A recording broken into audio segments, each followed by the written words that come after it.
CBS Sports. High drive, center field, hit the wall, grand slam. This is magnificent. Got a fantasy question? Email fantasybaseball@cbsi.com. Get ready to win your league. Where fantasy becomes reality. Now here's Frank, Scott, Chris, and Adam.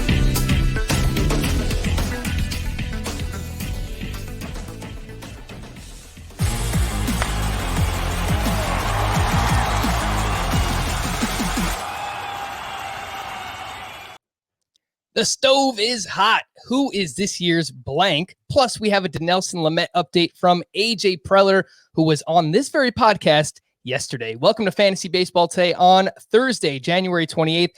Frank Stanfield joined by Scott White and Chris Towers, who appears to be wearing some kind of onesie pajamas. Chris, what are those? What do you got? It's a two-piece pajama. It's actually funny you should say that the stove is hot because this is my puppy. This is Stevie, and one of his nicknames around this apartment is Stove.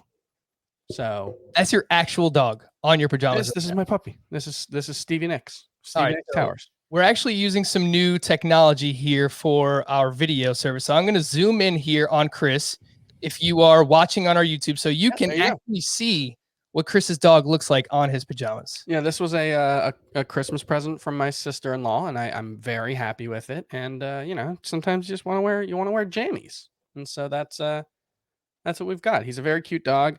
The black lab on black background makes it a little hard to see. That's the only, if I had to lodge one complaint. Scott is here as well. What's up, Scott? You don't own any pets, right? No, we are currently petless, and the plan is to stay that way for the time being, for the foreseeable future, let's say. Smart man. Nah, I got a cat recently, and she's awesome, but I have allergies, so that's really my only complaint there. So I mentioned who is this year's blank? What does that mean? We'll have a whole list of categories, fun things to talk about, like who is this year's Trent Grisham, for example, a player going outside the top 300 in ADP who can return top 50 value in fantasy baseball. I mentioned there's a lot of signings going on as well, and some Hall of Fame stuff. I'll just ask you guys if you have any opinion on it. Honestly, it doesn't really matter much to me, but some people might actually care about it.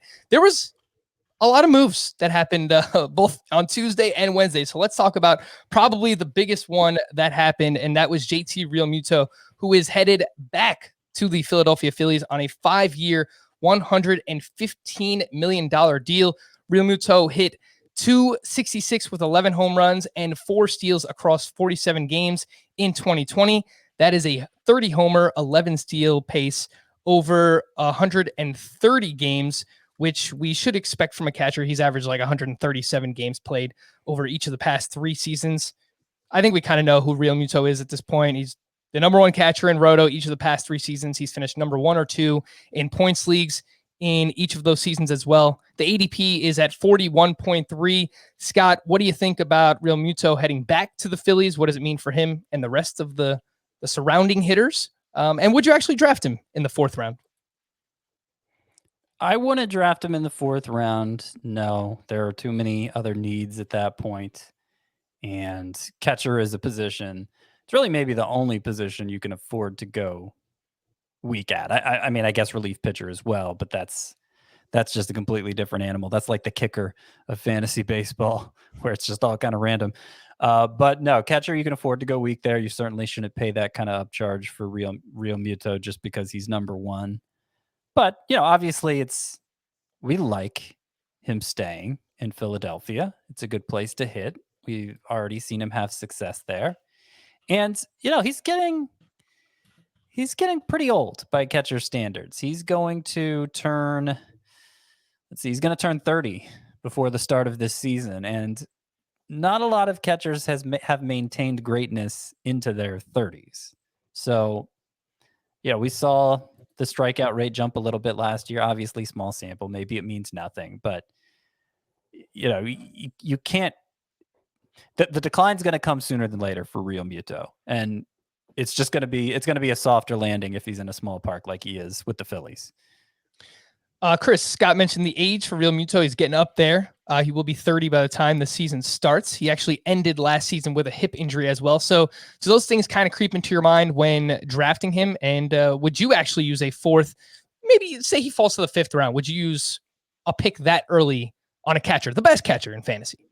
And it's not just that he's the best catcher, but it's sort of a Travis Kelce if George Kittle and Darren Waller didn't exist situation. I was about to say that. I was like so like what Will Smith has done in his 90 or so major league games has been better than JT Realmuto. What Salvador Perez did last season was better than JT Realmuto. What James McCann has done over the last 2 seasons has been better than JT Realmuto. But none of them have the track record. None of them have the sample size to back it up. James McCann, I think in particular, is looks much more skeptical to keep those numbers up. But Realmuto should be the best hitter, a catcher. If not, it's a Mike Trout situation where if someone's better than them, it's probably a career year. And historically, he has played a lot more games than your standard catcher. I think he's second over the last 3 seasons in games caught or games played. Yasmani Grandal is the only one ahead of him. And he was playing some DH. He was playing some first base when he was with the Brewers. And so Realmuto will probably be among the leaders in innings caught as well at catcher. And so I think you generally can he's probably the biggest luxury at a position in fantasy. And so, yeah, if it's a 5th round pick, I think I have him 52nd. Yeah. So for Realmuto, the ADP, I mentioned it, 41.7. The next catcher that is off the board after him, I believe, is Salvador Perez at 91, 50 picks later. So really nobody within shouting distance of Realmuto. We're not doubting the talent. He's really good. It's a position where players do get beat up. They take a lot of foul balls, tips. There could be injuries getting up there in age. So we're not doubting the player. He's really good. It's just there is a lot of risk with taking a catcher inside the first 4 rounds. I do have an even bigger gap in my rankings between the two of them. The gap for me is more like 90 picks. Realmuto is basically the only catcher who I think you would use if he played a different position, is the way I would phrase it. Realmuto wasn't the only person who signed over the past couple of days. Marcus Semien to the Toronto Blue Jays for a massive amount of money. I mean, good for Marcus Semien. Get your money, man. 1 year, $18 million deal. Before we try and figure out this playing time situation for the Toronto Blue Jays, let's just quickly hit on Semien, who, Scott, I know you liked last year. He was coming off that mid-career breakout, that 2019, where he had the 892 OPS, just a massive season. He was in the running for MVP, and then followed that up in 2020 with a 679 OPS, just 7 home runs, 4 steals, which, I mean, okay, the home runs and steals are not terrible. That's 19 homers, 11 steals over the course of 150 games. But he did vastly underperform what was expected of him. So first, your thoughts on Marcus Semien and the landing spot in Toronto. Yeah, so I was pretty much over Marcus Semien, and look, I'm still not as enthusiastic about this move for him as others seem to be, but there's some data that's worth bringing up. So yeah, obviously his regular season stats last year not very good, and in a way that was similar to every other year of his career besides 2019. But if you include the postseason stats, he's one of those like Jose Altuve, Carlos Correa. You include the postseason stats. I mean, he crushed it there, and you combine him with the regular season stats. It starts to look better. And normally we would just ignore postseason stats, but the percentage of games that made up the postseason versus the regular season in this particular year, it makes more sense to combine them. So that's one thing. 2, he's going to a smaller park, regardless of whether the Blue Jays play in Toronto or Dunedin, Florida. Is that how you pronounce that? Their spring training site. I think Buffalo. It's Eden. I don't know. Well, Chris is the native South Floridian. I just noticed Chris froze. How long should we leave him here, Scott? I don't know. I'm gonna remove that one. Bring in the out. There it is. There he is. I There brought he is. Chris back. Okay, so should I just keep going? Yeah, keep going on Semien. How do you pronounce where the Blue Jays play their spring training games, Chris? Is it Dunedin? Dunedin, I think. Dunedin? All right. Well, whatever. Regardless of whether it's there or Toronto or Buffalo, it's going to be a smaller park than he was used to playing in Oakland. And he's kind of a fly ball hitter. He certainly was this most recent year, so you'd think that'd be a good thing. But looking at his career history, home away splits very even, very even. So I'm not sure how much Oakland actually held him back as a hitter. So, I could see, I'm more enthusiastic about Semien now than I was before this signing. It's a better environment to hit, and he was stuck in Oakland a long time. It can only help his chances. But I'm kind of the mind that we saw him turn. I keep using this expression, turn back into a pumpkin last year after a fluky performance in 2019, and I'm not really sure that. I'm not at all confident that this venue change is going to cure what ails him. I mean, he's still a useful fantasy contributor, but if he's your starting shortstop, it's a problem. Well, what is interesting about this is he's going to gain second base eligibility, right? And that would make him more useful, but probably still pretty fringy in a mixed league sense. No, that's a really good point, though, and one that I hadn't even considered yet, because the second base position, we talk about it quite a bit. It might be deep with okay talent, mediocre talent, but it's really not a great position up top. And Semien's going around pick 150 in ADP, and he's going to gain second base eligibility within the first week or so of the season. So, no, it's a really good point, one that I hadn't considered. I still think he's somebody who can hit 20 plus homers, maybe double-digit steals, which is serviceable as middle infielder for sure. And maybe if you're one of the last people to grab a second baseman in your league as a borderline starting second baseman as well. The biggest thing for me, and I don't know how much stock you want to put into this, Chris, because you've kind of talked about how you're trying not to put too much weight on the 2020 season, but his contact metrics, like his quality of contact, Semien, just completely plummeted. Like his hard contact, all of his StatCast data, really kind of fell off the map as well. So your thoughts on Semien, and what does this do for the roster crunch with the Blue Jays? Because he's going to play second. That means, all right, where's Cavan Biggio going? There was a report on Wednesday. General Manager Ross Atkins said that he expects Vladimir Guerrero to get another shot at third base. So where do we expect Biggio? Who's losing playing time in the outfield? My poor guy, Rowdy Tellez. I don't know what to do with all this. Yeah, I mean, I think the biggest thing would be someone like Rowdy Tellez he's still got quite a bit to prove. And so, he's pretty awesome, Chris. Yeah, and he's still got quite a bit to prove. If he gets forced out of the lineup, it's not necessarily, something to cry about for anyone except for Frank, maybe. Yes. But, Biggio, he's played the outfield in the past, so maybe that's an option. Maybe Vlad, goes to first base. It'll work itself out. Someone will underperform. Someone will get hurt. There will be, playing time eventually for the guys who we want to play. Is the way I would say that.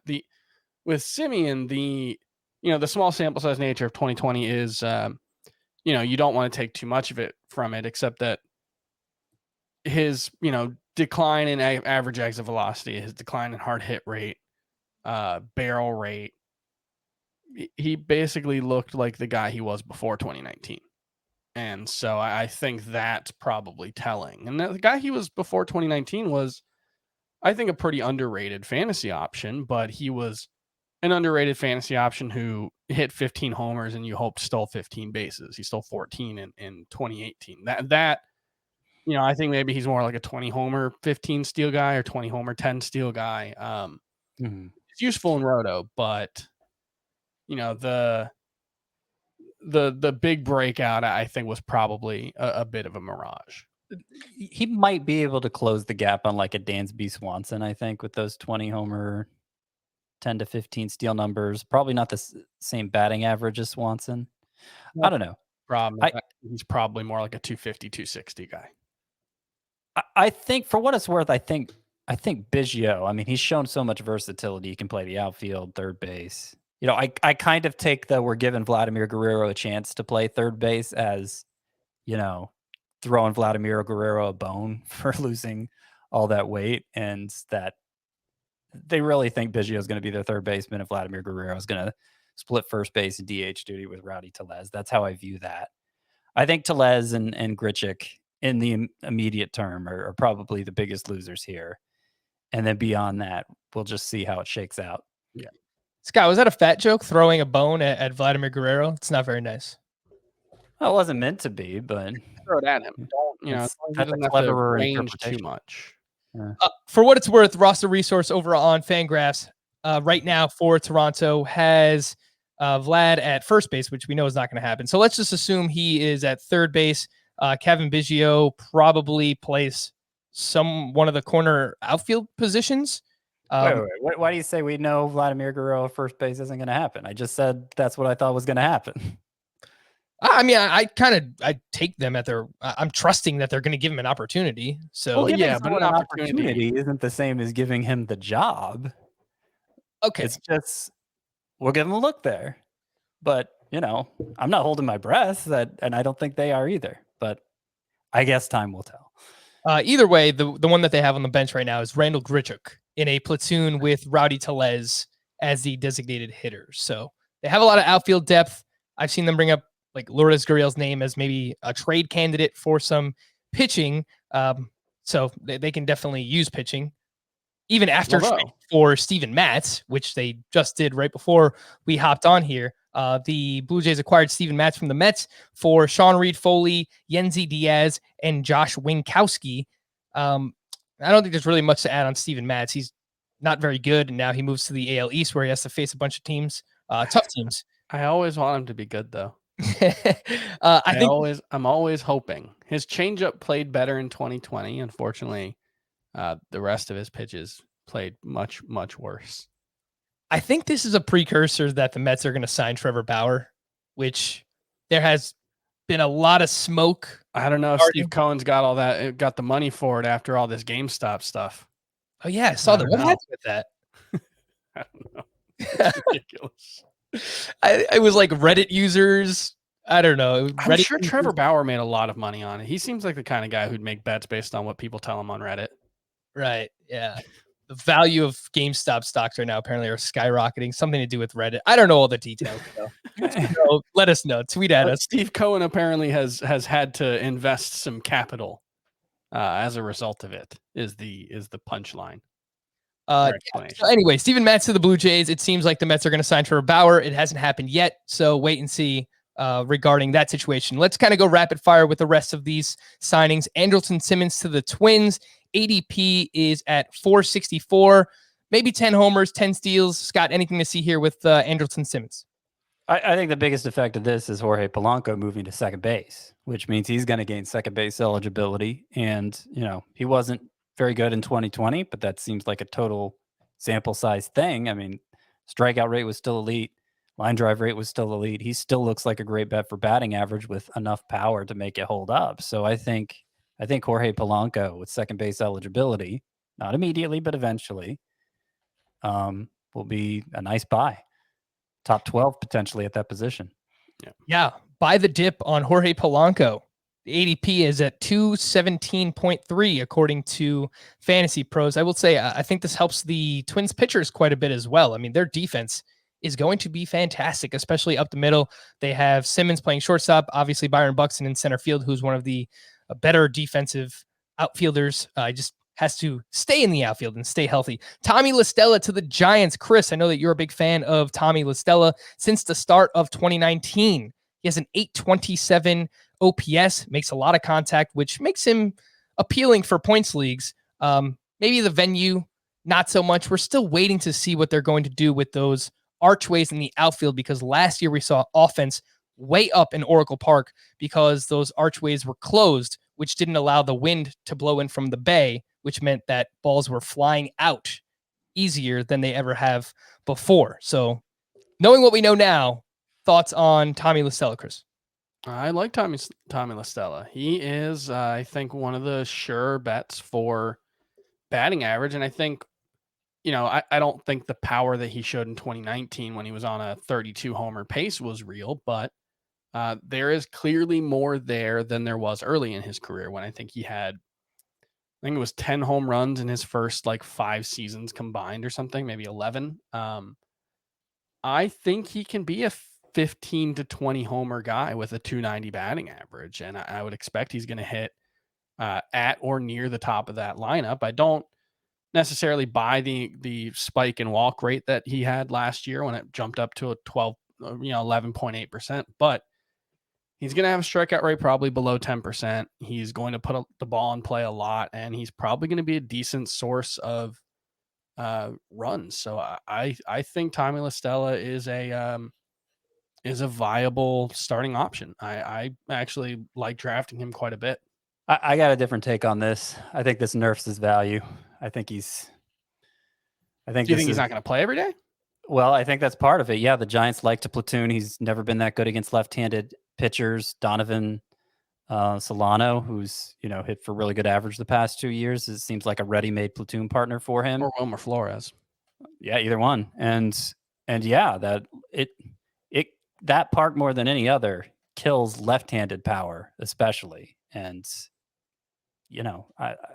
if you're setting the over under at 12 homers for La Stella this year, I think I'm taking the under. And then you add playing time concerns.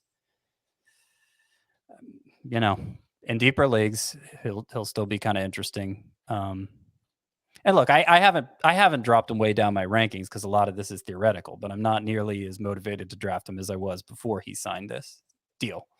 And I will say the power plummeted in 2020. He played 55 games, so he played quite a bit. But the home run to fly ball ratio went from 18.4% in 2019 with the juice ball when we saw him break out to just 6.7% in 2020. So I'm a bit skeptical of the home runs. I would take the under on that home run prop you put out as well, Scott.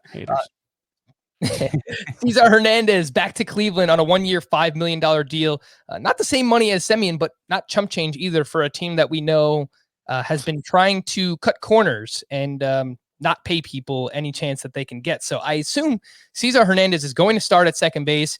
He's extremely boring. I was trying to talk him up last year. It didn't really happen. He's probably going to hit 260, 270. Late round source of runs. I don't really think he's going to give you much else. He did score 35 runs in 58 games in 2020. But I think the biggest effect that this has, Scott, is one of Andres Jimenez or Ahmed Rosario is not going to be an everyday player, at least not from the get-go. So I was excited about Jimenez. I think we kind of have to pump the brakes a little bit. Yeah. I wasn't excited about Jimenez, but obviously stolen bases are a need for everybody who plays roto or 5x5 leagues or really any categories league. And Jimenez looked like he could offer them and pretty good supply of them. Now there is some talk that maybe Ahmed Rosario could get flipped, and then there would still be room for Jimenez and Cesar Hernandez to play every day.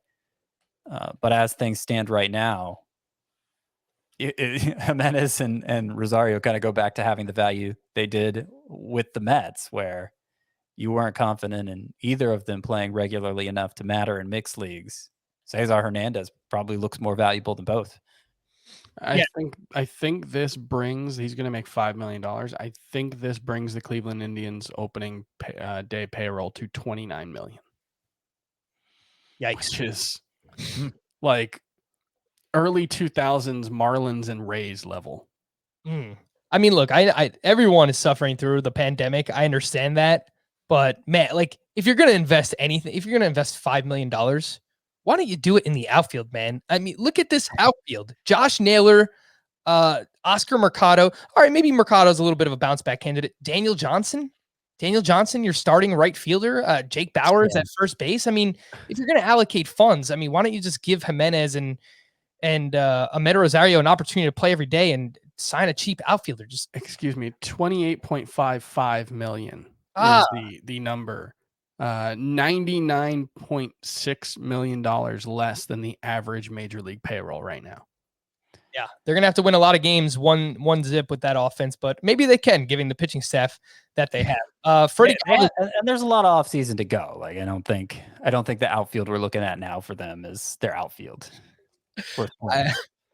I don't. It's not that far from their outfield last season or the year before. Yeah, I don't know how confident I would be in. This is kind of what they're doing. It's better. No, I mean they have Bowers and Mercado and Daniel Johnson in their lineup, and like, no, they never had three guys of that caliber in the lineup at once.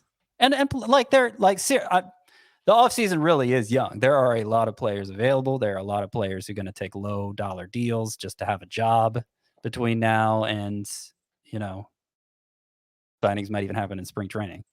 But I will point out Delano DeShields was second among outfielders in plate appearances last year for Cleveland. Who was? Delano DeShields. Tyler Naquin was first. Yeah, well, I mean, Tyler Naquin's more proven than these guys.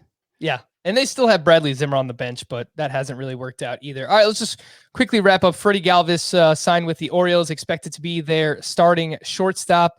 I don't think there's really much to add there. Maybe AL only, just because he's going to have a job to start the season. So if you play in that format, remember Freddie Galvis. Trey Mancini will be the primary first baseman for the Orioles, though the Braves have recently shown interest. So bit of a storyline to follow there. Wilson Ramos signed with the Detroit Tigers. He will be their starting catcher. He's 33 years old, pretty much tanked in 2020, was not good. Scott, anything left for Ramos, a second catcher in Roto Leagues? I mean, maybe. He was fine in 2019, and if we're throwing out a lot of what we saw in 2020, or at least giving players a pass for it, I feel like we should for him as well. Getting him for $2 million, like the Tigers did, to work with the young pitching staff, seems like a good deal. And like, I see him as a top 15 catcher as of right now, with the potential to rise into the top 12. Sure. No Hall of Famers were inducted here in 2021, which means 2020's inductees, Derek Jeter and Larry Walker, will receive their honor in the summer. I don't know if either of you have strong feelings about the Hall of Fame, or alleged PED users, or Kurt Schilling, which I probably stay away from for obvious reasons. But Chris, does this matter? Do you care about the Hall of Fame? I just feel so bad for the baseball writers who have to make this decision. Just, can we really just like take a second and really think of how tough this has all been for him? Can someone think of the baseball writers and help them make the decision? It's stupid. Like, it's really dumb that like people my age who like should be who Major League Baseball is like trying to bring into the sport, they're basically telling them like, oh, all those guys you loved as a kid who made you love the game, psh, idiot, fool, they don't matter. The MLB Network ran this promo package type thing right before they announced who it was, with Tom Verducci and how tough it is for him to figure out putting a check next to this guy's name for the Hall of Fame ballot. Or it's not, I don't think it's that big of a deal either. I think alleged PED users should be allowed in, especially Barry Bonds and Roger Clemens. I have absolutely no issue with it. The game of baseball has been tainted for so long with PEDs, long before there were steroids or any type of HGH. Go back to the 60s, 70s, 80s, 90s. They were using a little thing called greenies, methamphetamines that were my biggest thing is like, if you don't want to vote for Barry Bonds, or you don't want to vote for whatever, like, just don't. But I don't care anymore. Like, I don't care how tough the decision was for you. I don't care. Like, just vote for them or don't. Get it over with. Put it in the mail. Fax it. Whatever they do. I'm sure it's a fax machine, given that it's baseball writers. And like, this doesn't have to be. I don't need to hear you tearing your hair out. Nobody cares. Like, vote for them or don't. But stop making yourself the story. Yeah, it's embarrassing at this point. Like, this like yearly. Like caterwauling from baseball writers. It's just like, it is embarrassing now. Like, people who don't follow baseball know more about this stuff than they do about Fernando Tatis. That is embarrassing. Yes, very, very bad. And you wonder why the game of baseball is kind of taking a bit of not a bit, but taking a plunge the past couple of decades or so. I think this is part of the reason. Adam Azer has not been on this podcast in quite a while, but he's always here in spirit. And evidently he has not lost his ability to make terrible takes. I was in a meeting with him on Wednesday when he had this to say, quote, Cobra Kai sucks and I won't watch it, end quote. After not even finishing season 1, the first season, I might add. So, Azer, if you're listening, I know you're not, but a bunch of people, you want to tweet at him and tell him how wrong he is about Cobra Kai. I would greatly appreciate that. Who is this year's blank? We'll do that in just a second, but I do want to remind everyone, if you're a big football fan, you know that the biggest sporting spectacle of the year is nearly upon us. We know everyone loves making their picks, no matter if you're a diehard fan or just tuning in for the big game. So we think you'll also love this opportunity. Enter the CBS Sports Football Props game for your chance to compete for the $1 million jackpot. That's right, $1 million if you correctly answer all of the questions, and a guaranteed $50,000 to the winner. And you can win all that money without risking anything. Football Props is free to play. Questions are the normal props that you're used to. For example, who will score the first touchdown? Chris, you're a football fan. Which player do you think scores the first touchdown in the Super Bowl? Darrell Williams. Darrell Williams. All right. Put it on the board. Probably get some nice odds on that as well. Just visit cbssports.com/props or download the CBS Sports app to enter. And if you enjoy this podcast, we really do appreciate those 5-star Apple Podcast ratings, and make sure to drop a question in the review as well. We actually have a few questions that were sent in via Apple Podcast reviews. This one's from Chris Higdon. Head-to-head dynasty league with 3 keepers who were rookie eligible in 2020 or 2021. I'm already keeping Jared Kalenic and Ian Anderson for sure. Which would be the best bet for the final spot? Spencer Howard or Tarek Skubal? What do you think, Scott? I mean, both highly regarded prospects who haven't proven much in the majors, expected to have rotation spots from the start. Like it's kind of a gut feeling thing. I feel like I lean slightly towards Skubal. I think he showed a little more as a rookie once he started mixing in his changeup more as the season went on. The strikeout potential went up, and his minor league numbers were a little more eye popping, though both of them were pretty great. So I lean Skubal, but like if you have a hunch about Howard, I'm not gonna try to talk you out of it because I don't really know. It's almost a coin flip. Yeah, I lean Skubal a little bit as well, but no such thing as a pitching prospect. So I don't know. Flip a coin. Howard's in a better situation. You think? I kind of lean him. Yeah, I mean the Phillies are better. There's no doubt about it, but also going to face tougher competition, tougher park to pitch in, and now Skubal has the power of AJ Hinch. So the Astros. That only really helps hitters, though. The Astros had a thing with turning some pitchers around as well, Chris. So you never know. A few sticky substances here and there. Everybody's got pine tar. This one's from Jeff Francisco. Isn't using categories like on-base percentage, slugging percentage, and quality starts instead of batting average, home runs, and wins like fantasy baseball without training wheels? Chris? No, it's the same thing. If anything, batting average and wins are much harder because they're much more difficult to predict. Quality starts. If a pitcher pitches well, he's going to get a quality start for the most part. Pitcher can pitch well and not get a win in any game. So I think that's the argument against it, though, right? Is that right? But when you're saying without training wheels are to make it easier for you. I think those things make it easier for you. They're more predictable. That's true. I don't personally care one way or the other. I think it's all a test of skill, and you're just testing different types of skill there. And quality starts are so arbitrary too. At least 6 innings, at least 3 earned runs or less. I kind of feel like it should be a sliding scale. I've always thought this about quality starts. Why don't we do, because 6 innings, 3 runs, that's a 4.5 ERA. That would be bad for your team ERA that week. You're getting rewarded for something that's bad for your team ERA. That's not a quality start. I mean, we should make it 5 innings, 1 run, 6 innings, 2 runs, 7 innings, 3 runs, whatever. Anything later than 7. Like It's got to be 3 runs or less. But Well, they're not saying good start. They're just saying quality. I think. What kind of quality? It's kind of bad quality, in my opinion. Yeah, I don't know. It is kind of an arbitrary stat, and I don't know. Like on base percentage rewards more than batting average does. Slugging percentage rewards more than home runs does. I certainly understand the appeal. I guess I'm just a traditionalist because I'm happy with the roto categories being what they are and the challenges that go along with that. And but if your league disagrees, by all means.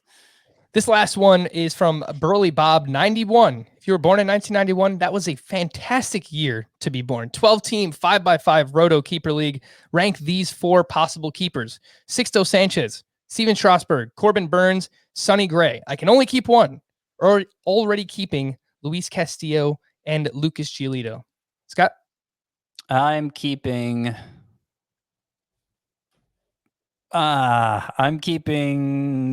Burns.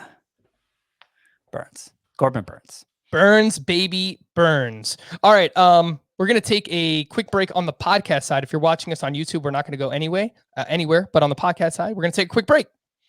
All righty. Who is this year's blank? Let's try to get to as many of these as we possibly can. Let's get to all of them. Let's do that, Chris. And let's start with this one. Who is this year's Marcell Ozuna? A hitter that you are targeting to bounce back solely because of StatCast data. We were pounding the table for Marcell Ozuna last year, highlighting that in 2019, he vastly underperformed his expected batting average, his expected slug, his expected WOBA. He was making awesome quality of contact that final year with the Cardinals, but the results just weren't there for Marcell Ozuna. When you dug in under the hood, the StatCast data said that Ozuna deserved much better outcomes than he actually received. So who is a hitter that we can say that about in 2021? We'll start with you, Chris. Who is this year's Marcell Ozuna? I'm going to go with Miguel Sano, who had an absolutely awful 2020 campaign, but a 40% strikeout rate will do that. Yeah, and look, you can look at his swing strike rate went up and all that, but he's not going to have a 40% strikeout rate. He's going to have a strikeout rate right around 35%, which is what he always has. And given that he hits the ball so hard, and he had the 8th highest barrel rate in baseball last season, I think Miguel Sano is going to bounce back to being something less than he was in 2019. I think people were a little too excited about him coming off that season. That was, probably the best partial season we're going to see from him. But, a 250 average, 35 home runs, maybe a little more power, good run production, and good offense. I think that's all totally doable. And he is, I believe, outside the top 300. Outside? No, that can't be right. Top 200? He is 178.7 in ADP. Sometimes you just say things, The ADP just mentioned among first basemen, he is the 22nd first baseman off the board. Well, how about this, Chris? You really like Josh Bell as well. They're going 6 picks apart. Who would you take, Josh Bell or Miguel Sano? Oh, I'd rather have Josh Bell. I think Miguel Sano's absolute ceiling is probably like a 265, 270 batting average. I think Josh Bell could hit 290. And what I will say about Sano is, this is going to sound weird, but there's a lot of volatility in his batting average. So because he strikes out so much, that's going to make his batting average fluctuate year over year. And I always point to Chris Davis with a C. Mm-hmm. There would be years where he would hit 260, 270 plus, even with a 30% or higher strikeout rate, because he still hit the ball as hard as he did. We see the same thing with Aaron Judge, right? Every single year. I mean, he's consistently around 270, 280, even with a 30% strikeout rate. So when you hit the ball as hard as Sano does, even with the strikeout rate at that high, he can still maintain, potentially have a 260 or 270 batting average. So, I mean, this is a question. This is a question that people got mad about last year, but it turned out to be a pretty fair question. Why is Matt Olson going 90 picks ahead of Miguel Sano? Miguel Sano strikes out a lot more than Matt Olson does, but Matt Olson has a career 277 BABIP, and Miguel Sano has a career 339 BABIP. He hits the ball incredibly hard and historically runs high BABIPs, and so I think they're a pretty safe bet for similar batting averages, actually, and I think the power is going to be similar. Adelson hits in a better spot in the lineup, so runs and RBI will probably be better. But other than that, I think they're very similar players, and Sano is a much cheaper version. Yeah, I think that's a fair comp. The only thing I would say is it worth a 100 pick discount? But Sano has never been able to stay healthy. He's never played more than 116 games in a season. He did play 53 out of 60 in 2020. But yeah, hasn't really been able to stay healthy. Scott, your favorite pick for this year's Marcell Ozuna? So I think the one that you're just serving up on a platter is Nick Castellanos. And in fact, I made this exact same comparison in Breakouts 1.0, where I am doubling down on Castellanos as a breakout pick, even though he hit only 225 with a 784 OPS in his first year in Cincinnati. I think it was a total mirage, a mirage in like the bad kind of mirage, because he was top 10% in expected slugging percentage. And in fact, it was his 5th consecutive year, top 10% in expected slugging percentage. In 3 of those years, he's been top 10% in expected batting average, very reminiscent of Marcell Ozuna. And you say, okay, well, if he's been that consistently high in the expected stats and it hasn't translated to the baseline stats, maybe that's the mirage, right? But he played in Detroit, which was a park that was like, couldn't have been worse suited for his particular style of hitting, where he hits a lot of balls to right center, especially. And it's just, it just killed so much of his potential. He got out of there. We saw how well he did with the Cubs in the second half of that season once he was out of Detroit, and Cincinnati's an even better place to hit. So what I think happened to Castellanos last year, and was able to happen because it was such a small sample, is he had terrible BABIP luck, still an elite line drive rate, Freddie Freeman type line drive rate, but a low BABIP. And he had an uncharacteristically high strikeout rate. And those two together worked to crush his batting average. But remember, he got off to a really hot start too. So I just think like the season ended right as he was slumping. And if we got 4 more months out of Nick Castellanos, it would have been this monstrous breakout that we predicted for him in the first place, because everything else looks right for him. And the power breakout happened. He had a career high ISO of 261. He was on pace for a career high, 35 home runs in a 150 game season. So, it really was just the batting average that let him down. And, presumably he can regress back to being a 22% strikeout rate guy, and everything else should follow. He had historically been a very high BABIP guy. Yeah, and that's because he hits so many line drives. And Scott, you referenced the line drives that he hit last season, and he was up over 25%. I looked at this. Among the 23 qualified hitters with a 25% line drive rate or better, Castellanos' 257 BABIP was by far the lowest. So we should expect regression there as well. I'm just going to keep saying it until it happens, or until Nick Castellanos retires. I still think that we have that 280, 35 homer, 110 RBI season in his bat. I think it's possible. Easily. I think that could be his baseline in Cincinnati. I think it could be even better than that. I'm still sticking with last year, the comp for me was Nolan Arenado. I think you dropped a JD Martinez one, Frank. And those comparisons don't sound as lofty today as they did a year ago today. But those, we're talking 2nd round production potentially from Nick Castellanos. All right. He was my pick as well. So I've been, since October, November, I've been writing about it. I did a New Year's resolution article on the site, which you could find. And my New Year's resolution for Nick Castellanos was to have better luck, which is kind of tongue in cheek because obviously you can't control that. But based on his quality of contact, I think he's going to be just fine. All right, next up, who is this year's Jose Abreu or Trevor Bauer? And what I mean by this is a player going in rounds 6 through 8. So anywhere from pick 65 to 85-ish in that range that will return first round value. Both players, both Bauer and Abreu, were top 12 in 2020. So Scott, why don't you get us started this time? First round value in someone that you can get in round 6 to 8. So I like your pick, but I didn't want to copy your pick again like I did with Castellanos. So I'm going to go with Castanheira.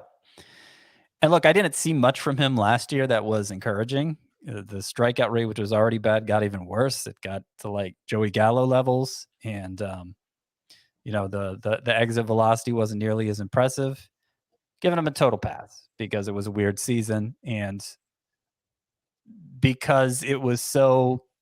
What he did last year was so far in the opposite direction from what he was expected to be from the day he was drafted. He was considered one of the best bats of his entire draft class, showed it through the minors, looked like it as a rookie, and then, just collapsed here during this weird season. So I'm going to it's entire the case for him is entirely just belief in the pedigree, but I have that belief in the pedigree, and I don't know that I want him at his ADP necessarily, but I see why the ADP is that high because I think the upside is that high. And that ADP that you referenced for Castanheira is 65.7. So he's going about 8 picks behind Kevin Biggio, according to Fantasy Pros. He's going 3 picks higher than Brandon Lau, and about 17 picks higher than Ketel Marte. So yeah, you gotta spend a decent bit. 6th round pick on Castanheira. I liked him a lot last year. Don't want to put too much stock into it in 2020, but swinging strike rate was 2nd among qualified hitters behind only Luis Robert. Led the National League in strikeouts. I still think that there's upside there. If I'm in Dynasty, I'm holding. I'm not selling, like panic selling on him. But yeah, to invest at that cost, I need to see it. I need to see it happen before I jump back in. So, right, I agree with that. I'm probably strictly the upside argument here for this exercise. Chris, a player going in round 6 to 8 that you think can return first round value. You talk about getting a mulligan for last season. I think Yohan Moncada deserves a mulligan if anyone does. And we've talked about it before, but diagnosed with COVID, seemed to have a pretty significant case relative to other players. Has talked about how he just didn't feel like he had his his stamina, his strength until the offseason. I think there was a quote that we talked about a couple weeks back where, he said he didn't really feel like himself until very recently. And so, I think you can look at it and kind of like Marcus Semien say, well, he turned back into the guy he was before 2019. And that's not unfair, but I would just say that he didn't attempt a single stolen base. He was a much more passive hitter. He stopped swinging at a lot of pitches.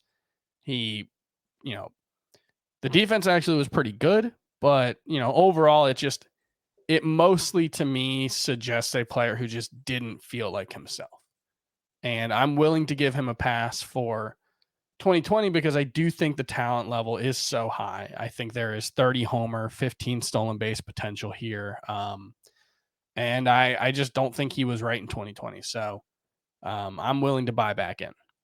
The ADP for Moncada is 91.3. He's going 6 spots behind Eugenio Suarez among third basemen and 6 spots ahead of Max Muncy. So the ADP has dipped a little bit from last year. He was a top 70 pick, I want to say, last season. So people are letting his weird 2020 kind of affect his draft stock for this upcoming season, which might not be fair. He looked like he was, kind of turning a page and breaking out in 2019, and he's still just 25 years old. He's going to turn 26 in May. I think some people just have Yohan Moncada fatigue at this point too, because we've been waiting for it for so long. But hey, man, if he's hanging around pick 100, I think that there is still a good amount of upside with one Yohan Moncada, especially in that lineup. The pick for me, someone going in this range that could return first round value, is Yordan Alvarez. I think it all comes down to health. What can we expect in terms of his knees? He had dual knee surgery in the offseason. There's been some video of him running on a treadmill. So I don't think he's going to play in the field much. They really just need him to step up to the plate 4 or 5 times a game. And while they lost Springer, I still think their lineup is pretty damn good. The Houston Astros, we saw what his upside was in 2019. He hit 50 home runs between the majors and the minor leagues, right around 150 RBI. Great just plate discipline, 14% walk rate. He just looked the part. He looked the part of, someone that can be a 300 plus hitter with 35 to 40 home runs. It's just a matter of him staying on the field. And with his cost currently going in this range, which is 79.7 is ADP. I mean, that's about the time where you should be looking to take risks like that. I think guys that have massive upside, but a potential big downside as well. Of the 3 players we picked here, Hero for me, Moncada for Chris, Alvarez for you. Alvarez is the one I'm most likely to draft at his going rate. I mean, one of my big draft day priorities this year is you got to get one of Alvarez, Nelson Cruz, and JD Martinez, because I still have a lot of faith in all 3, and the discount is extreme. Yeah, among all the utility bats, you're on Alvarez. The cost versus upside, he is my favorite. My second favorite is actually Giancarlo Stanton, who we've talked about quite a bit already. Who is this year's Patrick Corbin? And by this, I mean a pitcher we expect to take a step back in 2021. Scott, why don't you get us started here? So I'm going to say Max Fried is the pick here. And it's like, oh, what are you doing turning on Max Fried like that? Shame. Well, I think everybody's just gone a little too sanguine with Max Fried because he had a 2.25 ERA last year. He was basically in the Cy Young race all year. But like the numbers backing that up really weren't so great. His xFIP was 4.05. His Sierra was 4.32. This is compared to a 2.25 ERA. Remember, his strikeout rate dropped quite a bit. It was only 8 per 9. He's a great ground ball pitcher, so he can get away with that. But is he going to be somebody who competes for Cy Youngs if he's doing that? I don't know. And then beyond that, like he's not taking on the workload of a pitcher the kind of workload you'd expect to see from a pitcher getting drafted like he is. Last year, 4 times he went 6+ innings. So like a third of his starts, he went 6+ innings, which means under 6 most of the time. That's not good. That's not good from a non-strikeout pitcher. It appears is what he's becoming. Mostly a ground ball guy. And yeah, I think there's a chance. I don't think he's going to be bad, but I think there's a chance he's going to let a lot of people down who are targeting him as a number 2, number 3 type in fantasy. And it is a big cost for Fried too. I will say that based on a small sample size last year, not really going deep into his starts, the ADP is 58 for Fried. So 7 spots behind Lance Lynn, going right around Corbin Burns, just ahead of Zach Plesac, just ahead of Sonny Gray as well. And I know a lot of people like Plesac and Corbin Burns, but I will say this, guy, and I think if enough people talk Max Fried down over the next month or so, because I think a lot of people are going to share the same sentiment that you just did. I think that we're going to see Fried's ADP start to drop. And if that happens, I'm going to be looking at a buying opportunity on Fried, because while he doesn't get as many swings and misses and strikeouts as he does, he is elite at generating soft contact, or at least he was last year. So yeah, that's not a metric. That's not something I have a lot of faith in from year to year. Like if somebody has a long track record of doing that, that's one thing. And look, maybe the strikeouts bounce back. The swinging strike rate was similar to 2019 when he had more than a strikeout per inning. So like, I'm not ready to declare a final verdict on Max Fried, but the combination of falling strikeout rate, not pitching very deep into games, I just think, oh, okay. A lot of people see it as, oh, he emerged as an ace, 7-0, 2.25 ERA. Like, not enough people are raising these concerns. Certainly, there's a breaking point if his ADP falls, but we'll cross that bridge when we come to it. The expected ERA, according to StatCast, which does focus more on quality of contact, 2.97 for Max Fried. So they still really liked him there. Pick and choose. What do you like more? Sierra, XFIP, XERA? I guess that will determine whether or not you like Max Fried or not entering 2021. Chris, a pitcher you expect to regress this season? Kenta Maeda. I mean, first of all, he's going to face major league caliber lineups this season. I mean, he's still going to face Cleveland, so. Right. No, I'm not saying he's going to face exclusively major league caliber lineups. He'll face Cleveland and Kansas City and Detroit. He'll face those teams plenty, but here's who he pitched against last season. This is the entire list of teams that Kenta Maeda pitched against last season. The Chicago White Sox, okay. Cleveland Indians, Detroit Tigers, Milwaukee Brewers, Pittsburgh Pirates. You can't ask for an easier schedule. He saw the White Sox twice and didn't face another good offense the rest of the season. That's not to say Kenta Maeda is not good, but Kenta Maeda clearly pitched over his head last season. We're talking about a 208 BABIP. We're talking about an 80% strand rate, a 49% ground ball rate. Those are all well above his career norms. Now, ground ball rate, you can say, started throwing his slider more, started throwing his changeup more. Those can lead to more ground balls. That's fine. But there is a significant amount of regression coming for Kenta Maeda. He's historically been someone who's underperformed his peripherals a little bit. And, you talk about Max Fried and only going 6 innings. I think 4 times was the number. Kenta Maeda did average 6 innings per start last season. However, he averaged 6 innings per start with a 208 BABIP and 80% strand rate. He's not going to do that next season if those numbers stabilize. If he has a 73% left on base rate, if he has a 270 BABIP, and those would both be pretty good numbers. And so I just think you're probably looking at someone who's not going to have the volume, who's going to regress and probably be more like a mid-3s ERA pitcher, and he's being drafted like an ace. Scott, I will give you 30 seconds to give your retort because you have Kenta Maeda ranked as your SP11 in both formats, starting now. Yeah, I think I'm in the highest. It looks like I'm one of the highest in the industry on him. And, I think it was just what was waiting to happen for him based on the way his underlying numbers looked from his time with the Dodgers. And he made some improvements in his pitch selection after joining the Twins. And it wasn't just like this weird ERA thing happening like we saw with Max Fried. I mean, he was missing bats like crazy.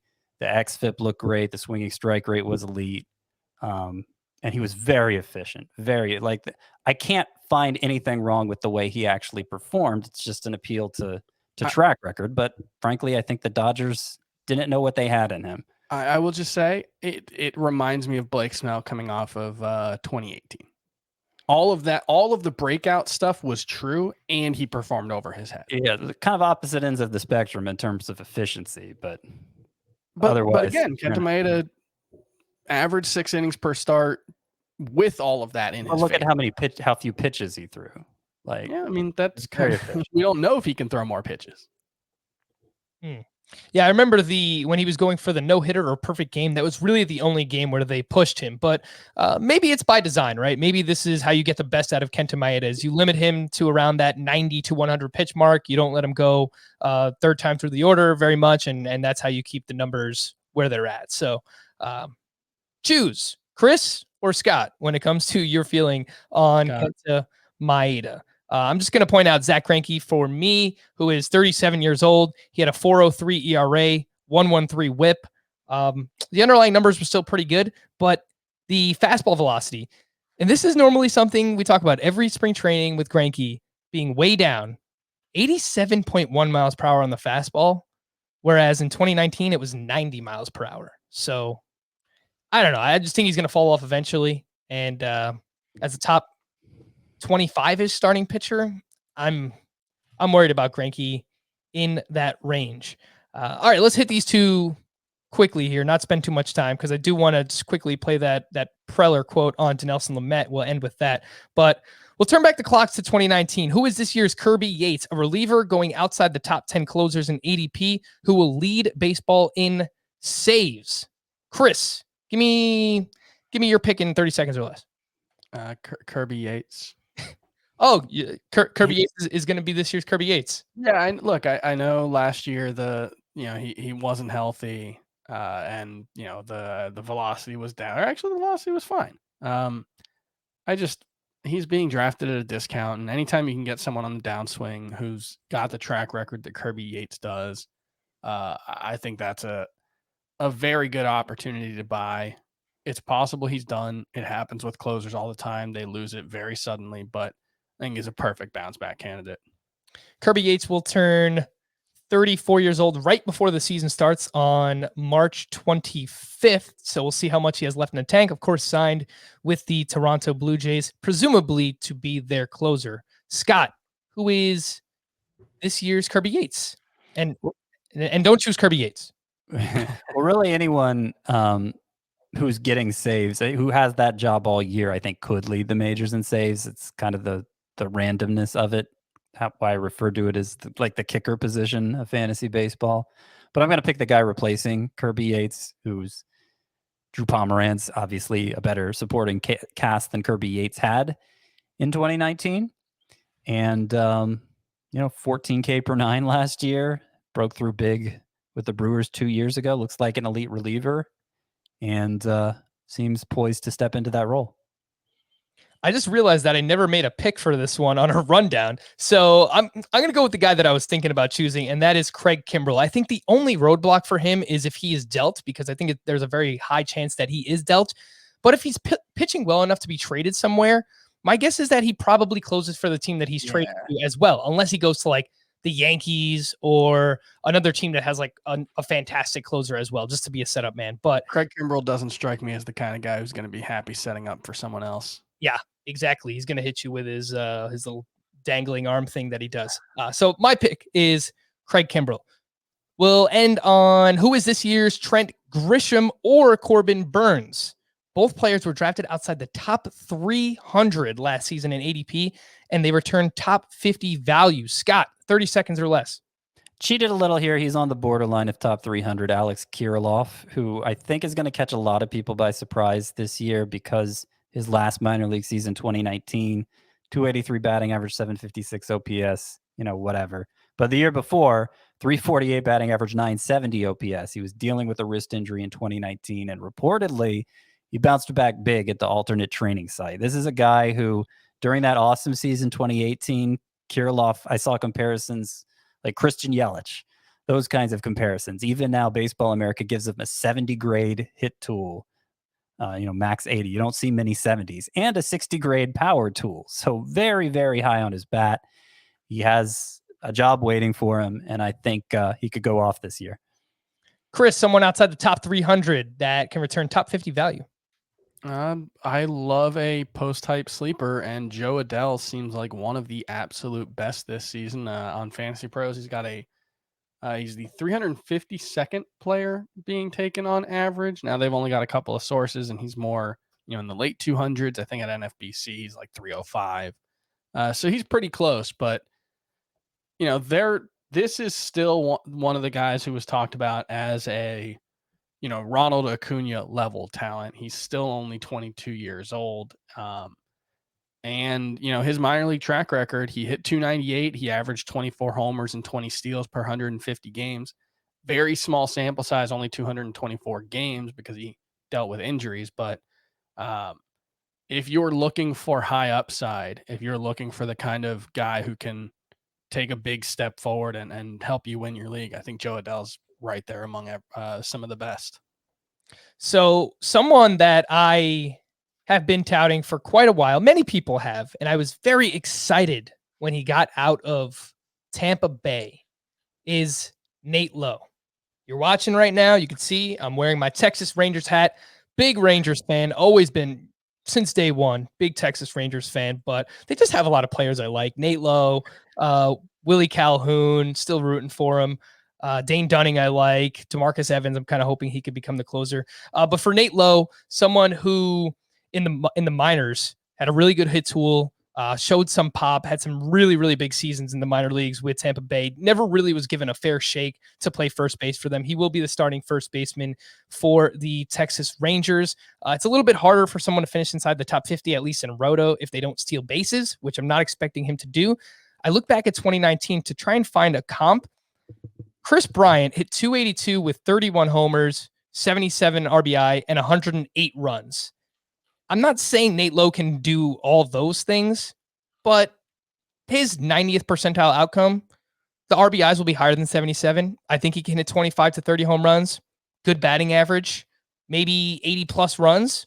And if he does that, I think he's probably on the border of being a top 50 player. So really, really big fan of Nate Lowe now with the Texas Rangers. All right, we've been teasing it since the top of the podcast. I did just want to play a quote.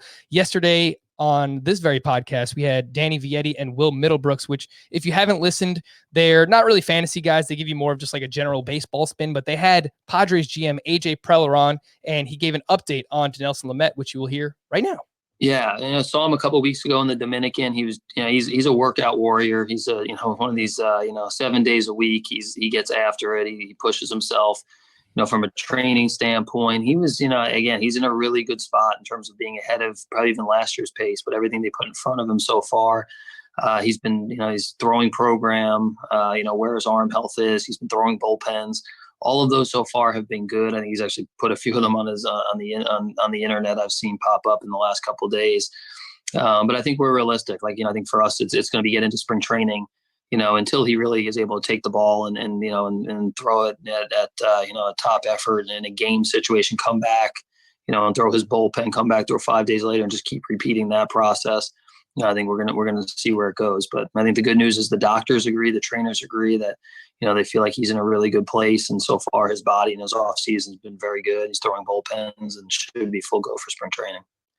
Scott, while that might be perceived as positive, I'm a little bit more skeptical because of the way he said, until we see him pitch every 5 days in game action, we're not really going to know how he's going to react. So I'm kind of looking at this at a glass half empty view rather than glass half full. Yeah, I mean it kind of doesn't tell us anything, right? Like if he remained as positive as he started out, I'm not sure he would have been being entirely transparent. I just it's kind of refreshing that he was as honest by saying, look, we're realistic about it, because I wasn't sure he was going to say that. I think it's a totally wait and see, which is what he was saying too. Yeah, I'd be concerned to invest too much in Lamet until, like the last week before the season when he's really been run through the ringer. Mm-hmm. Lamet's ADP is inside the top 60 as of now. Chris, any takeaways from that Preller quote? I mostly agree with Scott. I don't think there's a ton you can take away from that. He's like, you get positive quotes all the time from guys before they get injuries. And that's not to say that he's going to get hurt or that he currently is, or that AJ Preller wasn't, telling the truth. It's just, like Scott said, you never know until, even after, you never know when it comes to starting pitchers. Like, they're so injury prone, and, Lamet is such a volatile type of pitcher. He is so, he's been so homer prone in his career. He's been so injury prone in his career. He's really only had one season where he's pitched at a high level that he was on my bust list. I don't think I talked about him on the Sleepers Breakouts and Bust show, but I'm not the type of person who makes a do not draft list, but he comes the closest for me. I have him 114th overall as SP27. So he is, well behind consensus for me. Yep, we're in agreement there. He was on my bust list as well. We're going to wrap for Scott and Chris. I am Frank. Thank you all for listening and watching. Have a fantastic weekend. We'll be back again on Monday. Bye-bye.